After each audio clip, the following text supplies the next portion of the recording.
second.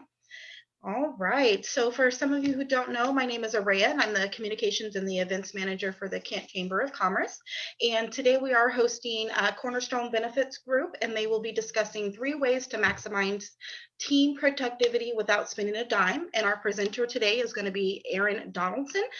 We will have time in between for any questions at the end and during the presentation. So feel free to raise your hand, make a comment in the chat, or direct me if you have any questions. We're happy to answer those during the process. As I mentioned, this is being recorded, and so if you do need a copy of this, we'll be sending that to you guys after our presentation. And I will go ahead and give the floor to Aaron. Thank you. Good morning. How's everybody doing? We got a small, intimate group today, so yeah, this is pretty cool.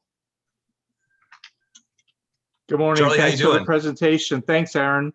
Yeah, no problem. So just before we jump into the slideshow, because the slideshow is going to probably take about 15-20 minutes. This is going to be real quick. I want to honor your time. I know we're all busy. We got stuff going on, and we were all wishing that we were out in this great weather that we've been having for the last week or so.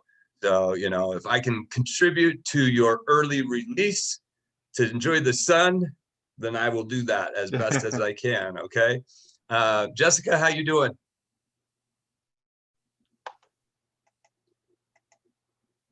Okay, Jessica will tune in later. All right.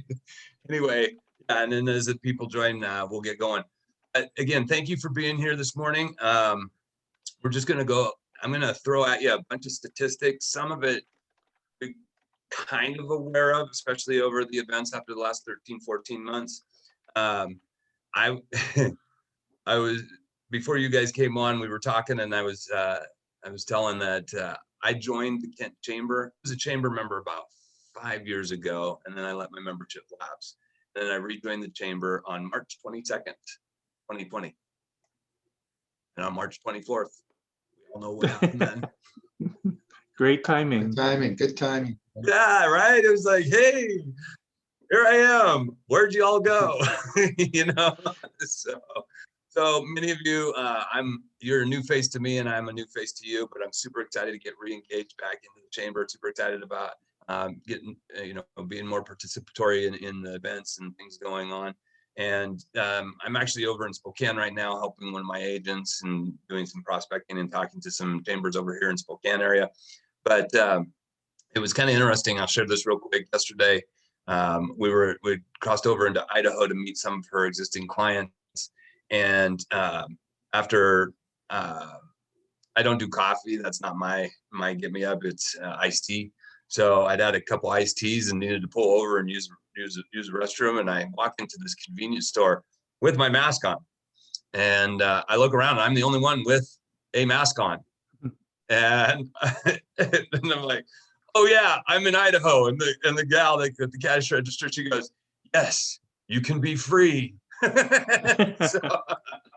I was like, okay, I'm taking my mask off. I'm cool with that. So, and then I looked at her, I said, if you can point me to the restroom, then I'll really be free. And she's like, right over there, sweetheart. So it was all good to go. But anyhow, yeah, again, welcome. And I'm just going to go ahead, jump right into this. This is part of a project that we've been working on, me and some colleagues, over the last few months. And it's about just bringing awareness to, oh shoot, this Zoom box, it gets in the way of stuff. All right.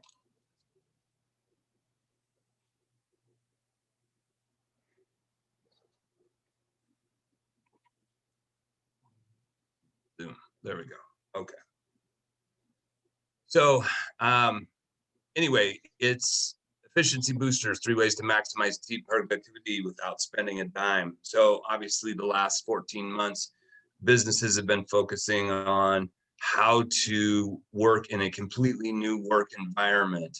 I've been working in a virtual space for most of my career in the insurance industry, and more at a limited level, doing one-on-one conversations, helping employees identify what benefit options they want to take advantage of and things like that. But basically, 20 2020 allowed everybody else to catch up to where I was already at. So things like Zoom and Join.me and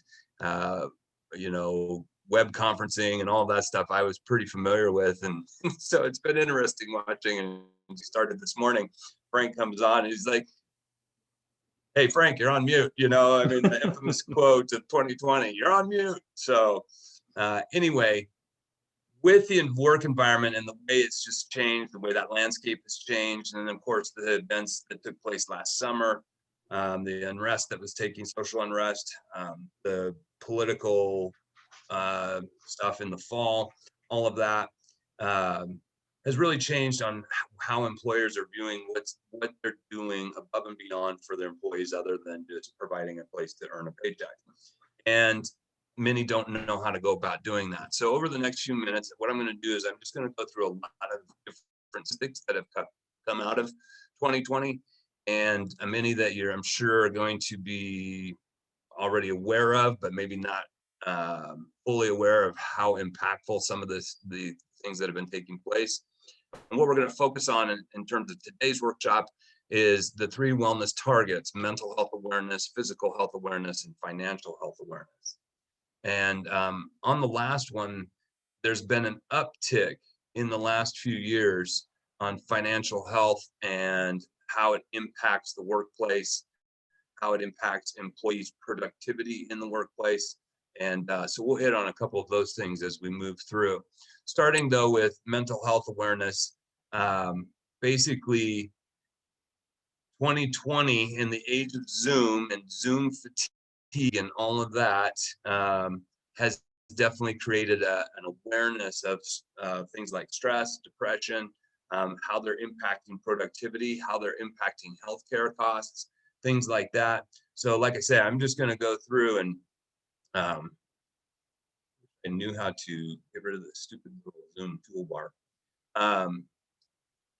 So I'm going to just read through these real quick. In 2019, the average stress level for American adults was 4.9, and that's on a scale of 1 to 10, 1 being very little stress, 10 being stressed out to the max, okay? In 2020, just 1 year later, prior to COVID, the average jumped to 5.4, but had half a point movement in 1 year. In 1 month following the shutdowns, so basically 1 year ago today or thereabouts, after being shut down for 1 month, it rose another half a point to 5.9. So these are massive increases in stress levels. Stress levels for parents, we were just talking about this at the beginning, rose to 6.7 on a scale of 1 to 10. And nearly half of the parents with children that were surveyed, 46% said their stress level was as high as 8 to 10. Huge. Stress can cost an employer up to $413 annually per individual in healthcare costs, increased healthcare costs, and it can cost an employer up to $300 annually in lost productivity. Now, the 40% of US adults are having stress-related issues at home and in the workplace. So here's the impact of this. One person costs $714 annually that's dealing with stress-related issues. One person in the workplace. If you have a workplace of 50 people, and statistically 40% of those people are dealing with stress-related issues, well, that means 20 of your work staff times that $700 number. That is the economic impact to the business just due to stress. Huge numbers. Can we agree on that? I see you guys, you can nod your head, Yep. Yeah, exactly. So that's just stress. Let's take another look at another depression. All right, another big one. Suicide. And again, as I was putting this together, some of these statistics started blowing me out of the water as well. And I was aware that they were high, but suicide is the second leading cause of death for people aged 10 to 34 in the United States. And it's the 10th leading cause of death overall. The rate of moderate to severe depression rose from 23% to 41% in a 10-year period from 2007 to 2018. And these are just, the data is only up to 2018.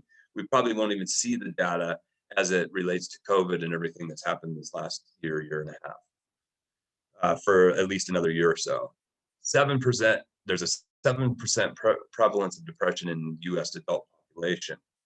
And here, talk about cost to the employer.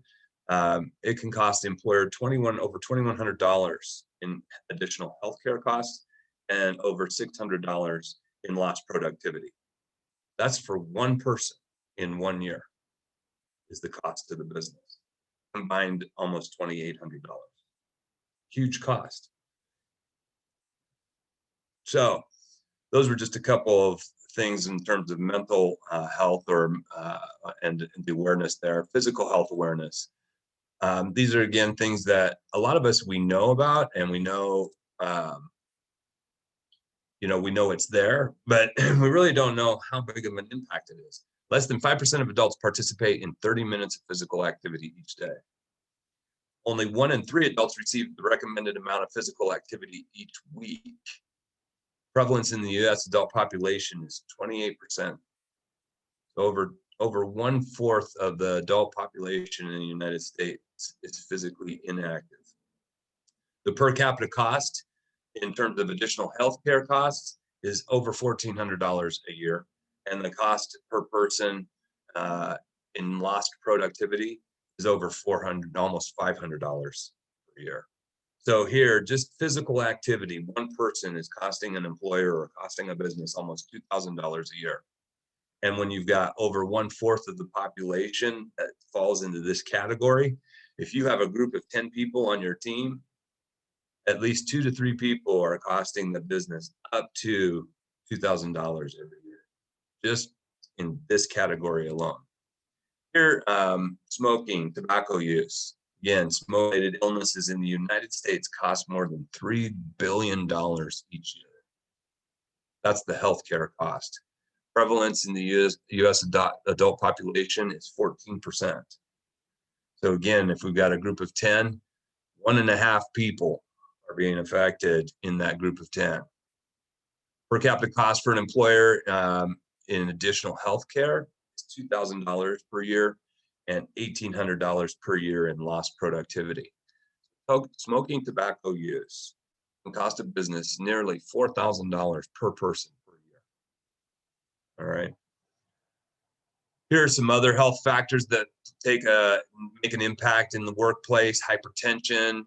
Almost half of the U.S. adult population is dealing with hypertension, and it can account for almost $2,400 in annual costs between additional healthcare and lost productivity. Obesity, again, 42% of the U.S. adult population falls into this category. This is a huge number. Almost $14,000 per person per year is affected in additional healthcare costs and lost productivity. Insomnia, poor sleep. 1/3 of American adults are affected by this, and it can account, again, another big number, over $4,500 combined between additional healthcare costs and lost productivity. So if we've got a group of 10 people and 3 of those people are dealing with poor sleep and insomnia, it's costing that business $4,500 per person per year. Business of 10 people, it's a good sized business, that's still a huge cost. I mean, we're talking nearly $14,000 of additional cost in lost productivity and additional healthcare costs, just for people not getting the rest that they need. Now, the third one, which has been on the uptick over the last couple of years, is financial health awareness. It's not one that many employers have looked at in the past, but it's one that has become more prevalent in the last couple of years. And here's why. 63% of Americans live paycheck to paycheck. 64% of Americans are not prepared for retirement. Just almost 60% of employers say they don't have, say they don't have control over their debt. And we've got a whole generation of younger people that have come out of university or some form of higher education, where they've got student loans that are the equivalent to a house payment, to a mortgage. And that is the one thing, one of two things that if you become insolvent and have to file bankruptcy, you cannot get rid of student debt. It is one thing that is exempt from bankruptcy. 49, almost half of the employees say they are feeling financially well today, down from 61% just 2 years ago. So again, over almost a 12% decrease in people's awareness and feeling of financial security. 58% of men rate their financial wellness as good or excellent, whereas only 41% of women say the same thing. Only 41% of Generation Z and millennials rate their financial wellness as good or excellent. That means 60% of the people that are basically building our workforce, our upcoming workforce, feels that their financial situation is not in good place. Only 21% of Generation Z and millennials and 23% of Generation X are currently saving for retirement. These are eye-opening numbers. I mean, there are a lot of people in the workplace, almost 2/3 of them living paycheck to paycheck, and most of them having no ability or awareness on how to save for retirement, save for the future, get out of that day-to-day or week-to-week or paycheck-to-paycheck rut. So those are just things that are out there. Since this is some statistics on how people feel just about where's their money going, sense of being cash strapped. 12% are unsure how to prioritize their finances. 12% of the people aren't even really sure on how to put together a budget or understand how their cash flow is working. 7% are not sure where even to take the first step. 8% are afraid of making a mistake, so they just do nothing. So that fear of, sometimes you'll hear people say the fear of success or the fear of doing well. They don't want to make a mistake, so they just don't do anything. Another 8% don't know where to start. 18% are focused on other non-financial needs that are more pressing. And those needs can be anything from raising children to taking care of an elderly parent to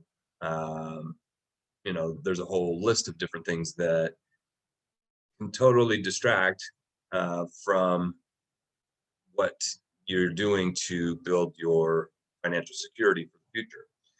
And then over 1/3 claim they don't have any spare money after monthly expenses. So that number tells me that there's a high percentage of people that just simply don't know how to budget. They may be making enough money, but they're not paying attention to how they're spending it. And anybody that sits with Starbucks coffee on their desk every morning really doesn't understand until you sit down and look at it, how much you're actually spending on that Starbucks coffee. Can we agree on that? Right? Yeah. Agree. Yeah. So those are things that that people just aren't paying attention to. So what's the solution? Well, first of all, what's been identified is you can't approach any one of these things singularly and see any kind of marked word I'm looking for, marked improvement. It's a holistic approach in the sense that you need, as an employer, you need to be addressing all of these things at the same time. And so the thing is, well, how do we go about doing that? 2, how much time am I going to have to do to research on what needs to be done? And then 3, and it's sometimes a fear of employers is, are my people even going to like this stuff? And so the thing there is, yes, people are asking for this information. And so what's been created or what's been put together, what I've come across, and that's why I'm sharing with you guys today, is there's an organization called Synergy Financial, and they've created a financial literacy workshop that is 100% complimentary to the business and the employees of that business. And what they do is they do a lunch and learn type presentation specific for your group, your team, and they go through a basically the 7 money milestones, talking about everything from financial education to cash flow to building emergency funds to debt management to building and protecting wealth. And so it's a quick presentation. Now, here's the cool part about how they do this. At the end of the presentation, anybody that wants more information about their own personal situation or their own personal where they could be for themselves, they get aligned actually one-on-one with a financial professional, and they get a complimentary financial analysis, and then they have basically a customized strategy put in place. All of this at no cost to the employee nor to the business. And then they get to determine on how they choose to move forward. So for many of them, it could be, and we know at least probably 1/3 of them, it might be something as simple as tapping into a resource to help them build a household budget, so they can actually start seeing how their money comes in and how it goes out. For others, it might be identifying how they can protect themselves, protect their families. For some people, depending on where they're at, and I think we can agree that everybody fits somewhere on one of these 7 steps, that maybe they would just want to identify on how they can it's through school, through college or whatever. So wherever anybody has a need, they can address this, and it's all one-on-one. It's really cool, and it's all complimentary. There is no cost. So they've put together a really cool program, and to help bring that awareness and financial literacy to the American workforce. Employee wellness portal. So there's a company called Avedon Health, and what they've done is they've developed this online portal that addresses the 7 lifestyle categories that deal with the statistics that I spoke to earlier in the presentation. Everything from gaining power over food and how to eat well, to tobacco cessation, to restoring sound sleep, to, and what we've all dealt with over the last 14 months, stress management, and everything else in between. And what they've done is they have put this platform in place. Every single person on your team gets their own unique access, login, and so on. They can participate in one of the 7 programs or all 7. It doesn't matter. They have access to all 7. And what they do is it's a cognitive approach to changing behavior to affect change in your health. And in doing that, they have very high success rates. Speaking to the smoking cessation, for example, they have a 33% success rate over the American Cancer Society's online program, which has a 13%. So their stuff works. And what they are doing is we've partnered up with them at Cornerstone. And so what they're doing for anybody that's interested is a 6-month complimentary access to the platform for every person on your team. And try it out for 6 months. And the reason we chose 6 months is because it takes time to change behavior. And it takes time to affect new habits, create new habits. And so doing it in 30 days for most it's not gonna work. It's not gonna happen. For over 6 months, you can really get a feel of change in how it's affecting the workplace. Sleep can lead to mood swings, irritability, confrontations in the workplace. How can you help somebody do that? There's even a program that is just for owners, executives, and managers on how to identify in the workplace, reading the signs per se. When you see somebody and they're not overtly coming to you and saying, hey, I've got a problem at home, but their behaviors are indicating that there might be something going on, then it helps the management team identify and help point these people in a direction that can help them towards better sleeping habits, or whatever the case may be. So and now I said there's 3 things. Here's the 3rd thing, and at the end of the day, this is the most important one. You've got to do it. Mhm. I can sit here and dump all kinds of information on you. I can tap you into all kinds of resources. I can say, hey, we can affect change in the workplace, not just for your team, but for your customers, your clients, your vendors, all of that. But if you don't do it, then none of it's going to take place. So you can use the tools that I've presented to you here today. You may know of other tools that are available. I know the chamber over the last few months has dumped a lot of programming in front of people to help affect this kind of change. But at the end of the day, if you don't do anything, it's the definition of insanity. Can we agree on that? Get the same results. Yeah. You're going to get the same results. And here's the thing, and this is really the biggest, I don't want to say the biggest fear, but it's really one of the things that employers dread. I'll use that word. You've got a stellar employee. They show up to work, they do their job, they do it well, they understand the system, they're helping you with your business, they're helping you build your business, so on and so on and so on. And then boom, they have an event. And that event could be something that we've all been going through, like COVID, or it could be something just, personal experience to share with you. I had to put my family, my mom and I had to put my father in a home in January. So it could just be an event like that. I spent the first half of April helping mom clean out 20 years of stuff in the garage. And it literally took 12 days to do it.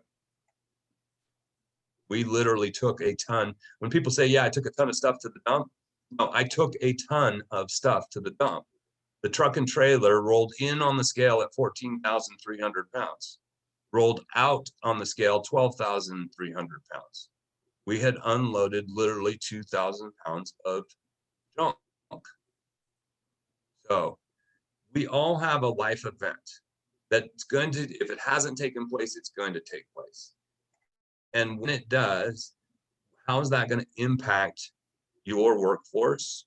How's it going to impact your team?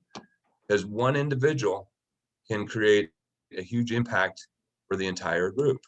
And we agree on that. And We do. And the productivity there, from there. So that's really, at the end of the day, if you don't act, then don't be surprised when stuff happens. But if you're proactive and you have things in place, and whether it's these tools that I've shown you today, or it's the tools that you may have seen through other venues or other presentations, just start doing something. That's all I've got to, that's all I've got to say. Just start doing something, and doing it you want to see exponential growth in your business. You want to see a happy work environment, whether it's virtual or in person or a hybrid of both. You want to see revenue numbers go up and so on. Start taking action.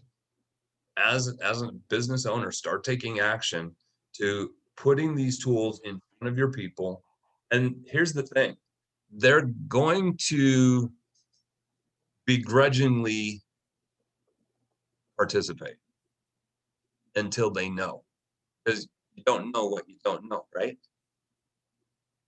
But when you do know, in the infamous words of Forrest Gump, stupid is, stupid does. Right? Yep. Yeah.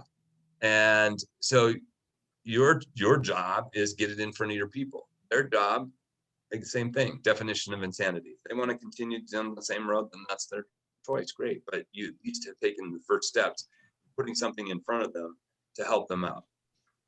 So that's all I've got, you guys. If you'd like more information, here's my contact information. If you'd like more information on the things that I've shown you today, and see if it might be a fit for you and your team, be more than happy to connect you and get those things started for you.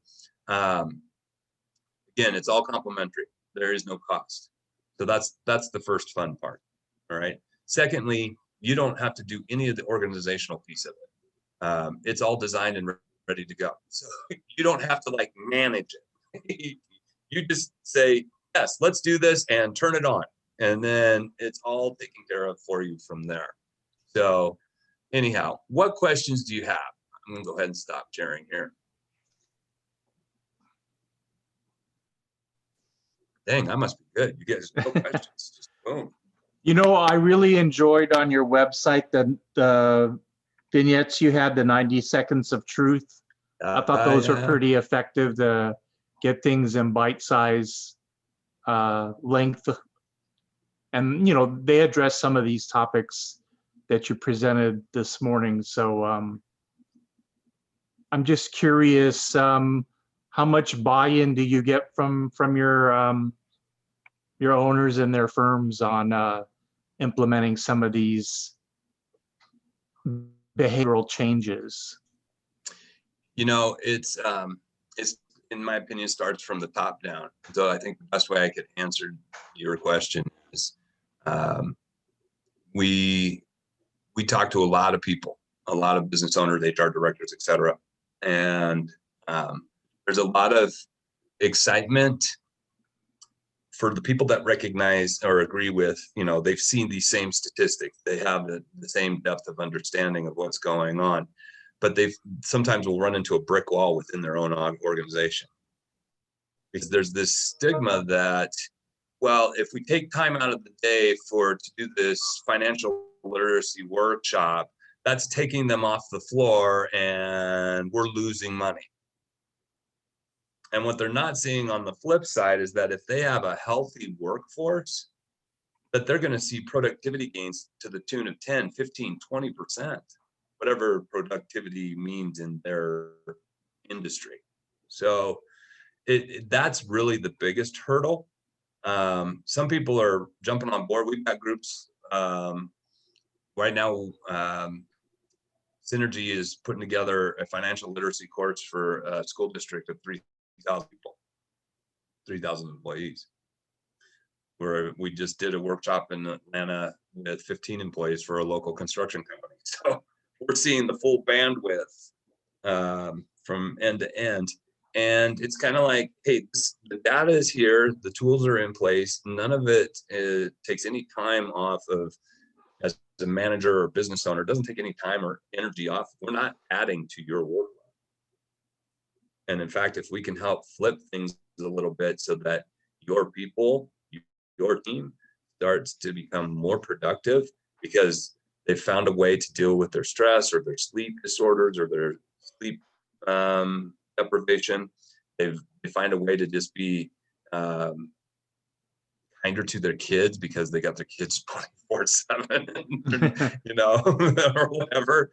Kinder to their spouses, kinder to their partners, kinder to their workmates, you know, the people that they work with, their coworkers and things like that.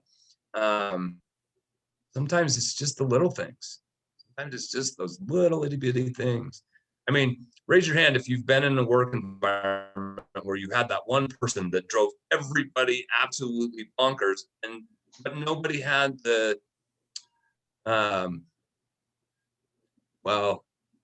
wherewithal. I tend to speak frankly, so I gotta be careful what I say in certain arenas. The wherewithal to address it.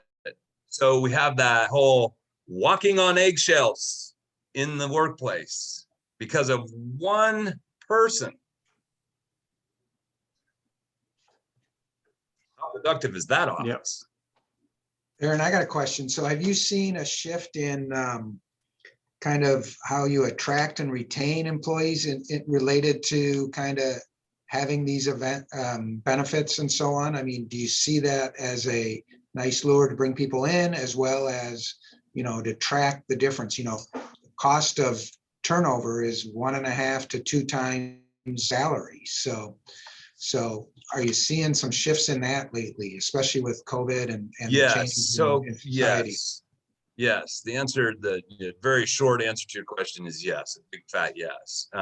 In more detail, one thing, being in the medical benefit arena, we've always pounded the drum that benefit programs are not about insurance, and never have been.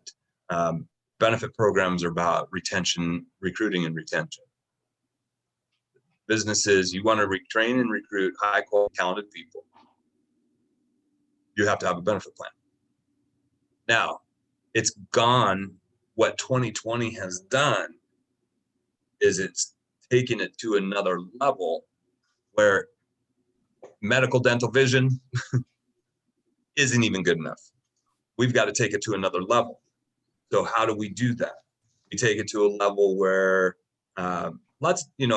insurance carriers for quite a few years have offered employee assistant programs, EAP programs, but there's limitations to that. You only get to use it 4 times in 12-month period. It's got limitations on how much time. If you need to talk to, a health counselor or mental health counselor or whatever, you get a 30-minute session. It has these limitations to it. And so companies are starving for something more. And what's being brought to the workplace are things like what I've presented to you today. And this isn't the only thing, don't get me wrong. This is not the only thing. Avedon's first client that has that health portal was a client in the aerospace fabrication industry. So they were like a vendor for Boeing, or they made 90,000 employees, and they've seen a 30 to 40% improvement in productivity just through that. So if you feel financially safe and secure and you feel relatively physically healthy, then why wouldn't you focus and produce better at work? Because if you have the opposite conditions, it's distracted work, like distracted driving, right? Exactly. You're just showing up. Right. And it's going to come to a point where just showing up isn't going to be enough, and then you don't have a place to show up to any longer because they've asked you to leave. Right. And then where are you at? If you thought you were financially strapped then, where are you at when you don't have some place to show up to get a paycheck? What's your financial situation look like then? So, to kind of finish the answer to your question, Frank, yes, absolutely. It's businesses that aren't taking it to this next level in whatever way it looks or whatever capacity it looks like, are going to continue to see disappointing results. In fact, if I can share it with you, just to give you a little, are we okay on time? Yep. Okay. Let me see if I can pop it up here.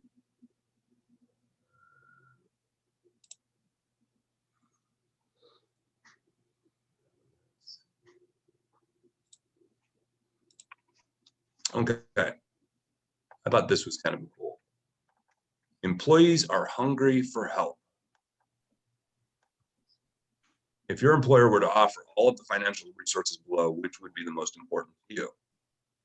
So when they did this survey, 41% would love advice from a professional, such as a financial advisor, planner, or accountant. 30% information on retirement plans, 28% availability of financial products and services that help employees, 27% online financial tools or calculators, 27% developing financial skills and good financial habits. Right there.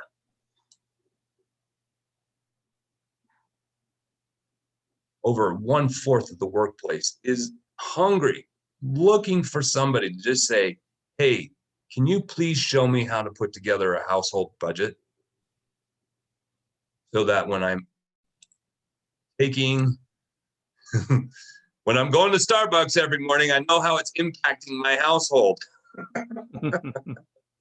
27%. 27%. I mean, 1 out of 4 are hungry for just the simple skill set of learning how to build a household budget, so that they no longer become part of that 63% that's living paycheck to paycheck. If you could make that one simple impact, one person in your team, then in my opinion, you've done your job as an employer. Yes, you've provided them a place to work. You've provided them an opportunity to provide an income for themselves and their family. But if you can just bring in one resource that helps them with this one piece, how big of an impact would that be? Sorry, I'm my background, and I'm sorry, but I'm not sorry. My background is education. I was one of the 3% that went to college and never changed my major. Oh, and my major was to be a high school history teacher. So if you can't tell in my voice that I'm passionate about education, that I'm passionate about helping people understand what they can do, because we all know that this stuff is not taught in school. So is it our responsibility? That's your personal, that's wherever your personal ethics and things fall into place. My job is to go out and help educate and communicate to as many people as possible. Insurance is just one vehicle I use to do that. One of the tools, one of the things that I help use to do that. But man, if I can change a person's life, if I can help take a single parent that has been struggling for the last 14 months, financially, physically, mentally, because of what's been going on, and give them 2 or 3 simple tools to make that switch, make that change in their life, I've done my job as far as I'm concerned. And I don't care if I've sold them a piece of insurance or not. I've given them the tool to improve their life. And I think over the events over the last few months and the distress that we see on social media every single day, and all of those things that are out there that are having a negative impact on us as human beings, well, this is my little way of standing up against that and making a difference. So if I can affect one life, every opportunity I get, then I've done. So thanks for listening to me on my soapbox for the last 5 minutes. But Frank, did that answer your question? But Absolutely. No, I think it's a big deal. And like you say, there's a lot of benefits to providing this stuff, and, attrition, retention, and it's just the right thing to do are all part of that. Yeah, for sure. And, and you brought up a really good point that most don't pay attention to is a lot of business owners have not sat down to figure out what is their true cost in training a new person. Their true cost. It's not just what they're paying them in payroll, the hours it takes to train them, maybe they have to get them certified, so they've got to go through certain certification classes. I have a client who's a plumbing company. One of their new hires became eligible for their benefit. Call up the guy. He's in Tennessee going through a full 1-week training, get certified to get him to this next level and so he could go do work on particular jobs and at particular work sites for this plumbing company. And I can tell you as a matter of fact that Steve was paying for that, not the employee. Steve was paying. So that was a new hire cost. I got started in the financial services industry in 2011 when I got hired by Merrill Lynch. You know what their startup cost for a new hire is? Take a guess. Just throw a number. 100,000. You're 20% on the way. Yep. $500,000 was Merrill Lynch's cost to bring on a new hire and get them fully trained. So if that was a number that was paid attention to more closely, then I think the correct answer to your earlier question, Frank, is business owners, and to some extent to yours too, Charlie, business owners wouldn't even bat an eye at throwing these programs in front of people. Wouldn't even bat an eye, because they understand the value of how hard it is to get somebody new to come in and do the job, and how much it costs. So yeah, what other questions do you guys have? You guys have been awesome. These are awesome questions. I love this intimacy, the small group. Jessica, I hope you're getting something. I haven't seen your pretty face, and we haven't heard anything from you, but I hope you're getting something out of this. So yeah, she's still not there. Okay. Anyhow, any other questions? Well, thank you so much for your time, ladies and gentlemen. I totally appreciate you coming in and hanging out with me for a few, we got a yes. All right, cool.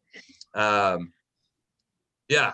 And like I say, if you know somebody that could take advantage of these tools that are available, then you've got my contact info. Feel free to pass it on or give me a call. Be happy to have a one-on-one conversation with you offline. And yeah, I'm back. And We got thank you, sun. Aaron. 2020 is long gone. Right. It's Chamber, gone. Aaron Donaldson, we're it's time to party. Let's go. All right, sunshine. Thank you again, Aaron, for presenting for us today. We will also, of course, send this presentation out with Aaron's contact information before the end of the day. If you guys have any questions, you can reach out to him directly or shoot me an email, and I'll do a warm connection for you guys if you need to do that. Again, thank you for presenting, and you guys enjoy the rest of the day. Bye. Thank you. Thank you. All right.